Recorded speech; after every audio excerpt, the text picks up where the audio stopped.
Hello and welcome to Connecting Business. I'm your host, Christina Munoz. As business owners and managers, it's sometimes difficult to focus on overall goals and needs when you're busy actually running the business. What business memberships or organizations do you partner with? How do you measure a return on your investment? And what do you need to do to get the most out of your memberships? Today, we'll explore this and more. So thank you so much for joining us. And now let's get started connecting business.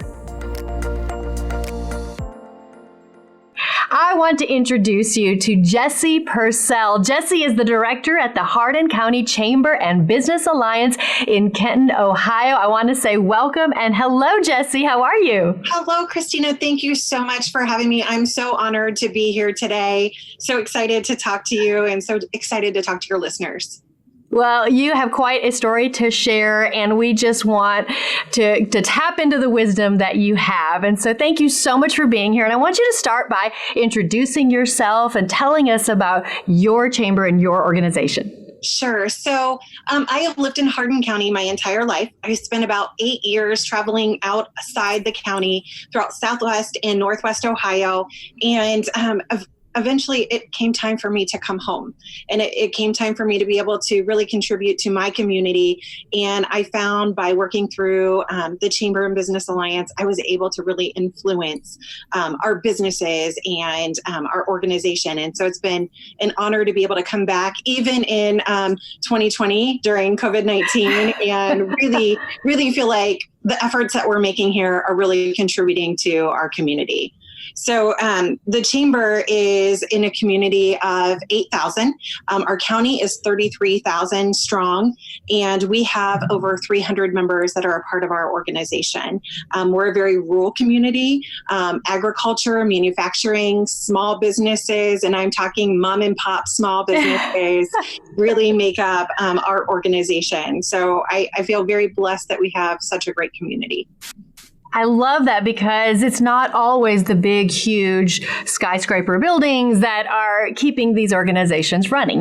Like you said, you really do have those mom and pop organizations. And so we're going to get into COVID and we're going to get into 2020. But generally speaking, first, tell us about the mission and the goals of your chamber. Sure. So we've always had a tagline that was join, engage, and thrive. And we were very event-based prior to COVID-19. So that meant we were really encouraging and providing content that is related to networking and collaboration and seeing each other face-to-face and really looking for those components that would contribute to our businesses and help to make them successful. It really did center on that engagement piece. And so we have really, really worked on making sure that the things that we provided were really tying all of those elements together and helping our businesses to thrive on a day-to-day basis. Okay, tell me those three again. What was it again? Join, engage, and then thrive. And then thrive. I love that because I do think there's some notion out there that I'm going to join some organization and I'm magically going to take off. That engagement part is so huge. And there is, something on behalf of the member that they have to be the one doing the engaging, but you guys are also trying to make them engage. So how do you do that? How do you find that balance between, yes, they are a member and that's great, but you need to engage and we need to be engaging. So how do you do that engage word? So what we really try to do when we're putting together content is providing them with the opportunities to engage and being very strategic in how we provide those opportunities. So whether that's a coffee networking event or whether that is one of our membership meetings where we're highlighting them and having them in the room, we really encourage them. And I mean by encouraging, I will send you an email and say, I really highly recommend that you come and participate in this. But it is all about that content and how it is developed, but that personal invitation to them as well, saying, I want you in the room. I want to engage with you. And then I also want to know who you want to engage with, because then I can start making all of those introductions for you and your business. I want to know what are those expectations that you have of our organization so that I can help tailor our programs and our content to meet your needs.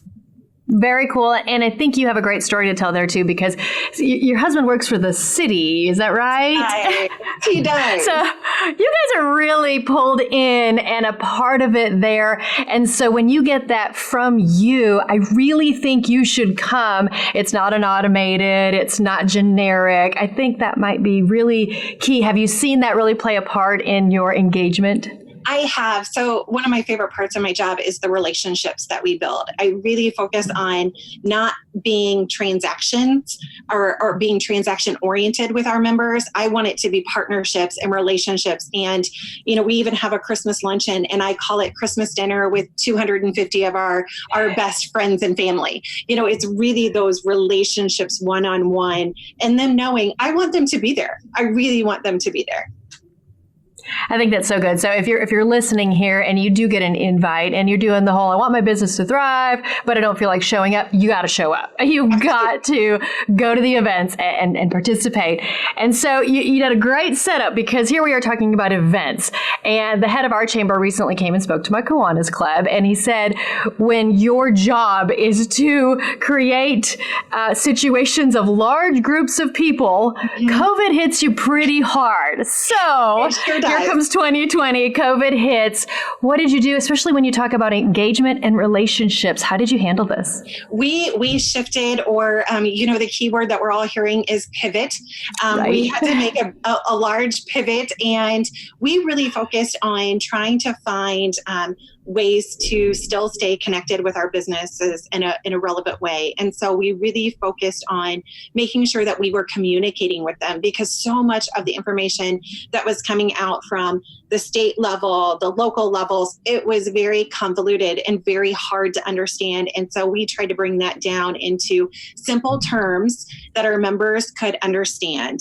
We also advocated on their behalf. If we saw that there was someone who was struggling, we really tried to work to remove those barriers for them. We were trying to be their voice, whether that meant reaching out to our state representative or reaching out to our senator, doing communication between our lieutenant governor, and giving them the opportunity to have a voice and share what their experiences are as business owners or even as individuals, and knowing what their pains are. So those two components alone were huge, but we also spent a lot of time educating our members.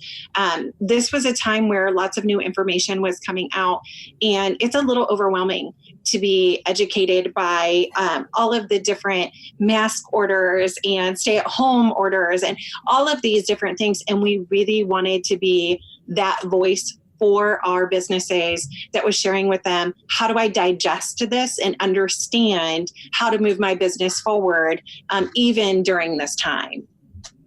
Absolutely. I think that would be so helpful, because as a business owner, I was overwhelmed with all the information coming out. So if you didn't have somebody that was helping you, and you're not always used to it, a lot of businesses don't have to abide by a lot of regs in the first place. So when they all suddenly have rules and regulations, I think that's a huge, huge help. But you guys have not only survived, you have thrived. But let's look forward and how, we're December now. We've been living this world quite a while. This is our new normal.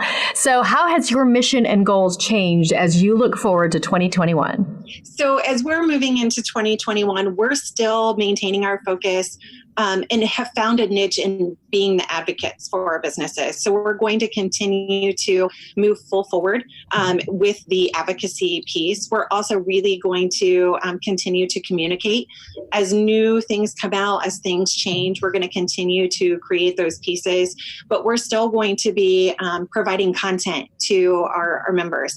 And so that might be tricky. As we know right now, we're still not allowed to meet in person. And so how do you provide those virtual events that are engaging, that people want to participate in? And maybe that looks a little bit different. So honestly, 2021 has no huge game plan other than remain flexible, keep trying so that you can keep going forward. And it's okay if we fail. We're going to learn from it, and we're going to pick something else up, and we're going to continue to move forward.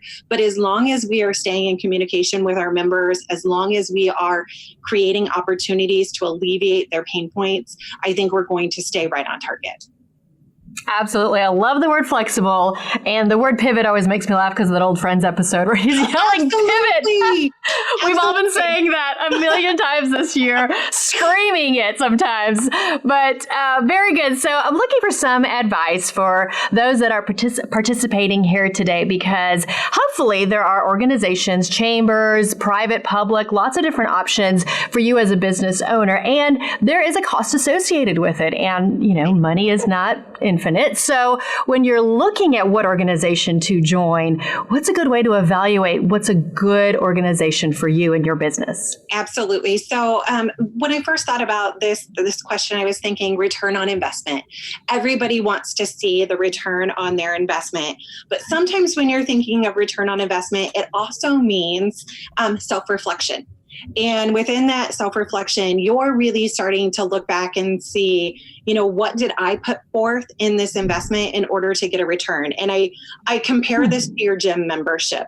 So, if you're paying monthly for your gym membership, but you're not going to the gym, you're not going to see a return on your investment. It is worthless. Yes, absolutely. Absolutely. So if you are not going and if you're even going and you're just doing a little bit when you get there, but you go home and you eat like 10 cookies, okay, you're not going to get a return on your investment. No. So you really have to understand what you put into it is what you're going to get out of it. But also, do you know what your expectations are? So if you are a member of a professional organization, if you're a member of a chamber, why are you a member? What are they offering you? What are your expectations? Because if you don't know what those expectations are, they're going to miss it every single time for you. So I really encourage for people to know what their expectations are and to make sure that that organization is a good fit for them, but meet with those organizations, explain what your expectations are, and see if there's a nice alignment, a nice fit there. Sometimes it works, sometimes it doesn't, but your feedback is critical for them to be able to move their organization forward. Absolutely. I think that was so well said. And clearly you are easy to talk to and you're easy to approach. And I know you're going to tell wonderful things about the chamber when somebody comes to you. But I would also suggest being a little leery if an organization's not going to be upfront. Like they should be able to share benefits, right? Absolutely. They should be able to have a conversation with you. The first question I have to my members when we do face-to-face new member orientations, I ask, what are you expecting to receive from this membership? And so as I learn what it is that they're looking for, I'm able to tell them, then these are the specific programs that you're going to want to participate in. This one over here, it's not going to be worth your time, but this one is going to be a full return for you. Please participate in this.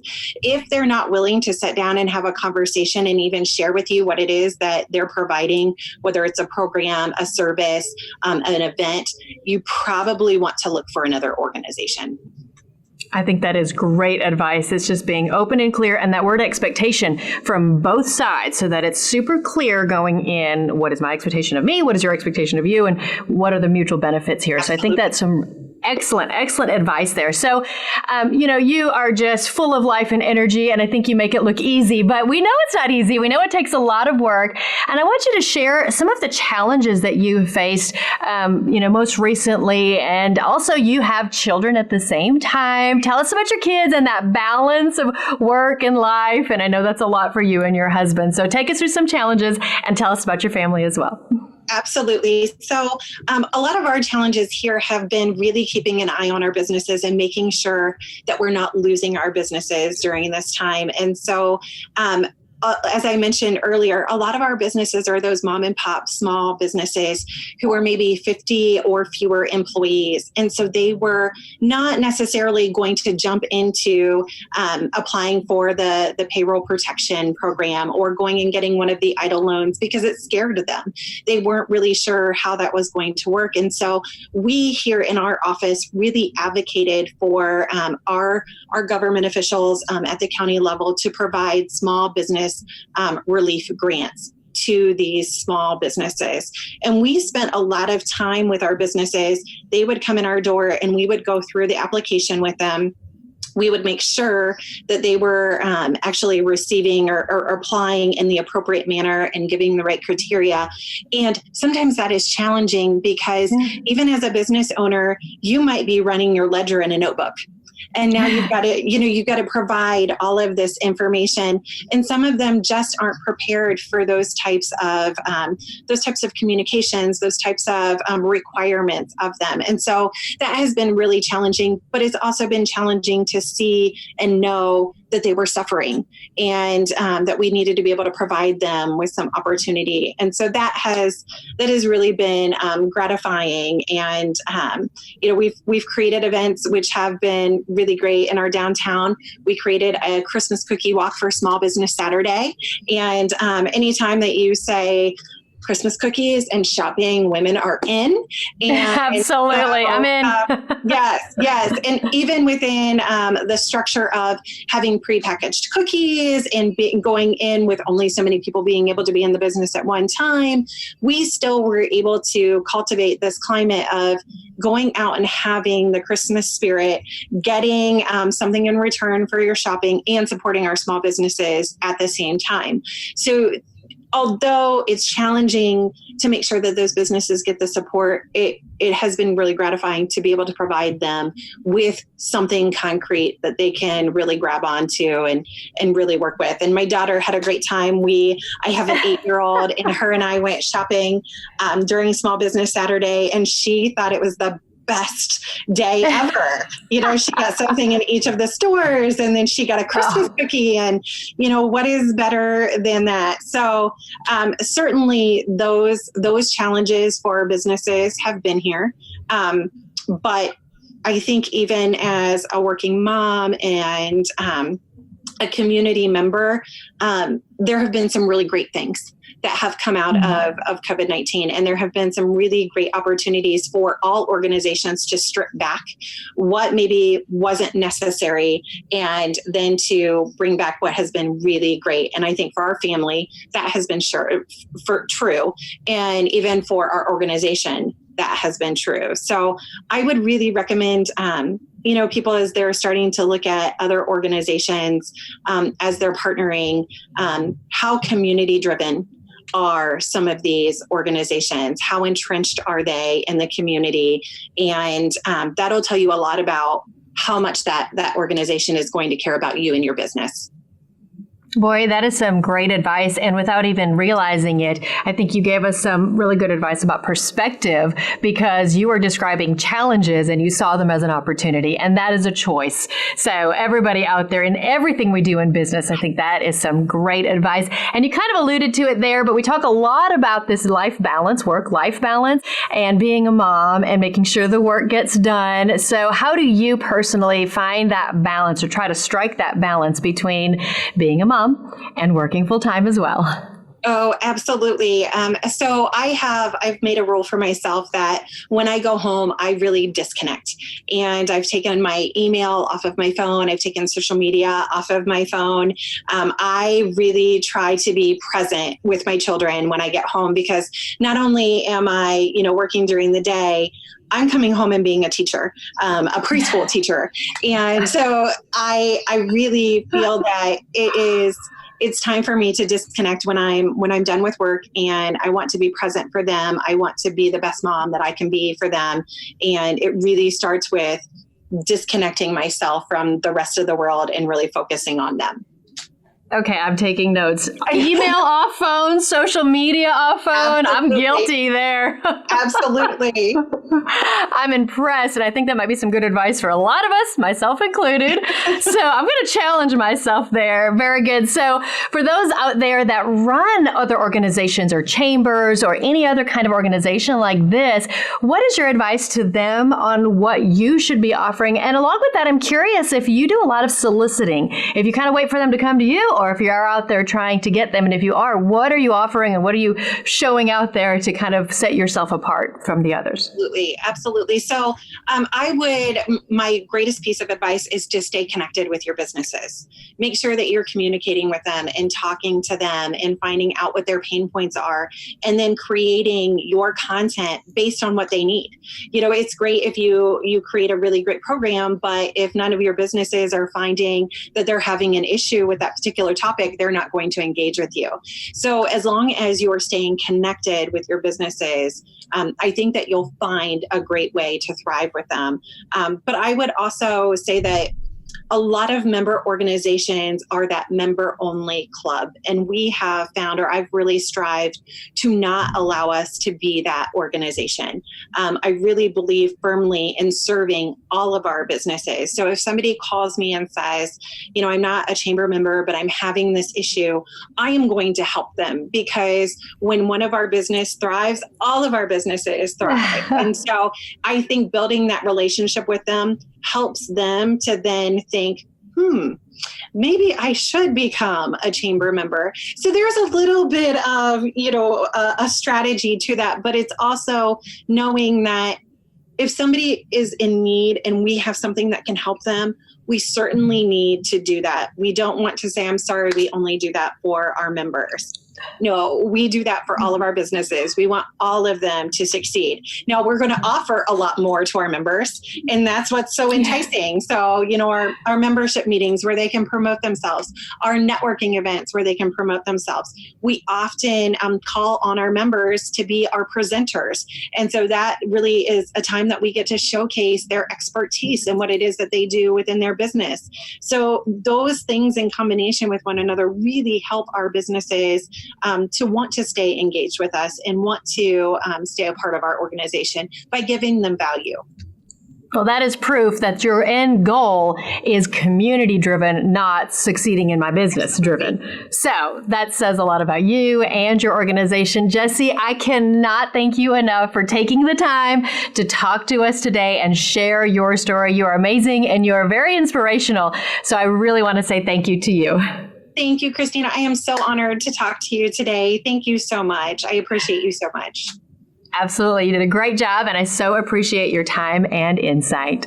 And I want to thank you for joining us today for Connecting Business. Be sure to check out all the episodes at business.winstream.com/connectingbusiness. And we want to hear from you. Do you love the episode? Do you have a topic or guest idea? Email us at connectingbusiness@winstream.com. We look forward to sharing more stories through Connecting Business. Until next time, stay connected.